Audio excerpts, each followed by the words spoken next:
మనోజ్, నువ్వు నా బిడ్డవి. లక్ష్మీ ప్రసన్న, విష్ణువర్ధన్ బాబు, మనోజ్ కుమార్.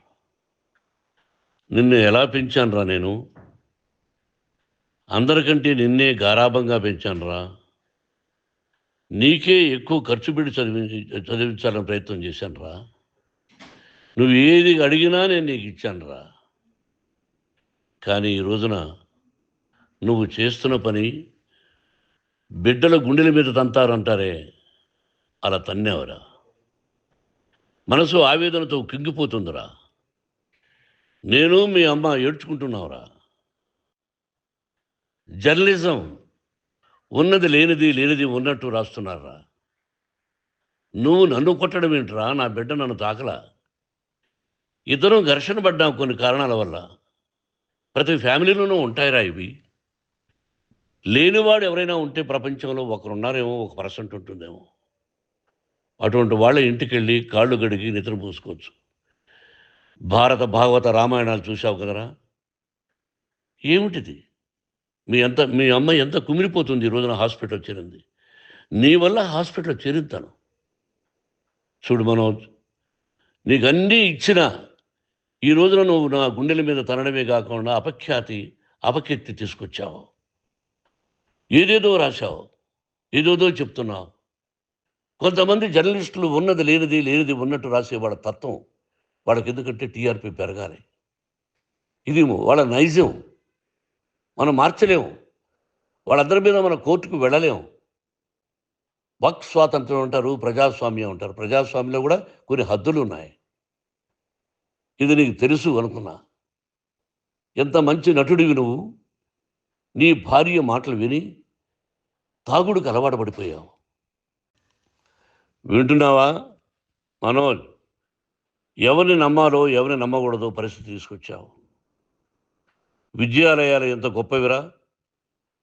మనం 25% కులమతాలకు అతీతంగా ఫ్రీ ఎడ్యుకేషన్ ఇస్తున్నాంరా. క్యాస్ట్ అనేది తీసేశానురా 92లో ప్రాస్పెక్ట్స్లో. నువ్వు చదువుకున్నావురా.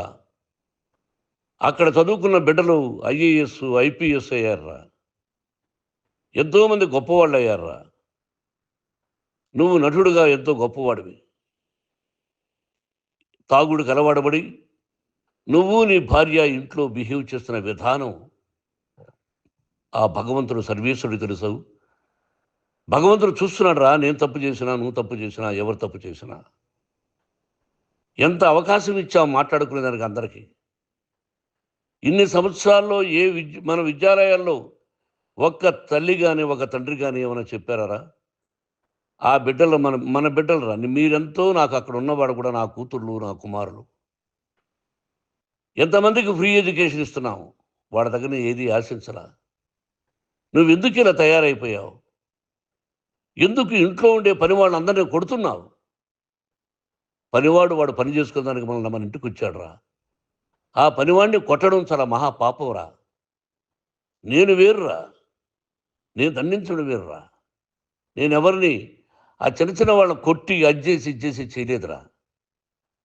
సినిమా ఇండస్ట్రీలో మోహన్ బాబు కొడతాడు, తిడతాడు అంటే అది షూటింగ్లో జరిగి ఉండొచ్చేమో. కానీ ఇంట్లో ఉండి 10 సంవత్సరాల నుంచి 20 సంవత్సరాల నుంచి పనివాళ్ళు ఉన్నారు. నేను ఇంట్లో లేని సమయంలో వాళ్ళందరినీ కొట్టి వాళ్ళ ఫోన్ లాక్కొని ఒకడైతే చచ్చిపోవాలి. వాడు పోలీస్ కంప్లైంట్ ఇచ్చి ఉండొచ్చు. నేను వద్దు అని వాడిని బతిమాలాడు. పోలీస్ కంప్లైంట్ కూడా ఇవ్వలా. ఇంకైనా నువ్వు నీ భార్య మారి బయట ఉండండి రా అన్నాను నేను. లేదు డాడీ, తప్పు చేయలేని ఒకసారి వచ్చావు, మళ్ళీ తప్పు చేశావు, మళ్ళీ వెళ్ళావు, మళ్ళీ ఈసారి తప్పు చేయనన్నావు. ఏమండి వీడు తప్పు చేయడం అని మీ అమ్మ చెప్పింది. ఇంట్లో పెట్టుకున్నా. మళ్ళీ నువ్వు చేస్తున్నది, ప్రతిరోజు నువ్వు తాగుతున్న విధానం నీకే తెలుసు. ఇది ప్రజలు నమ్ముతారా లేదా అనవసరం నాకు. నేను నీకు చెప్తున్నా, ఇంతటితో పులి స్టాప్ పెట్టాలి. 3 రోజుల నుంచి రకరకాలుగా రాస్తున్నప్పుడు నా మనసు ఆవేదనతో ఉంది. మళ్ళీ చెప్తున్నా, Mohan Babu university is greater than temples.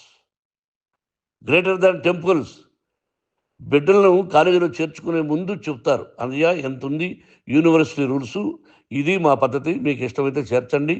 Government బిడ్డలను గవర్నమెంట్ ఏమి ఇస్తుందో ఇంత పర్సంటేజీ వాళ్ళకు కూడా మీ దగ్గర ఎందుకు డబ్బు తీసుకుంటున్నామంటే దానికి అర్థం పరమార్థం చెప్పాము. దొంగతనంగా తీసుకోలేదు. ప్రతిదానికి చెక్కులు ఉన్నాయి. అది అకౌంట్ ఉంది. దానిలో తప్పులు జరిగితే డిపార్ట్మెంట్ ఉంది. కాలేజీలో ఇంకేదైనా తప్పు జరిగితే గవర్నమెంట్ ఉంది. ఇవన్నీ నీకు తెలుసు. ఈ రోజున ప్రపంచంలోనే నంబర్ 1గా చేయాలని మీ అన్న కష్టపడి ఇతర దేశాల్లో నంబర్ 1 యూనివర్సిటీ టైఅప్ చేశాడు. ఈ రోజు నువ్వు చేసిన విధానం ఏమిటి? నువ్వే ఒకప్పుడు నాకు ఇవి ఏమొద్దు నేను యాక్టింగ్ అన్నావు. ఈ రోజున ఏం చేస్తున్నావు?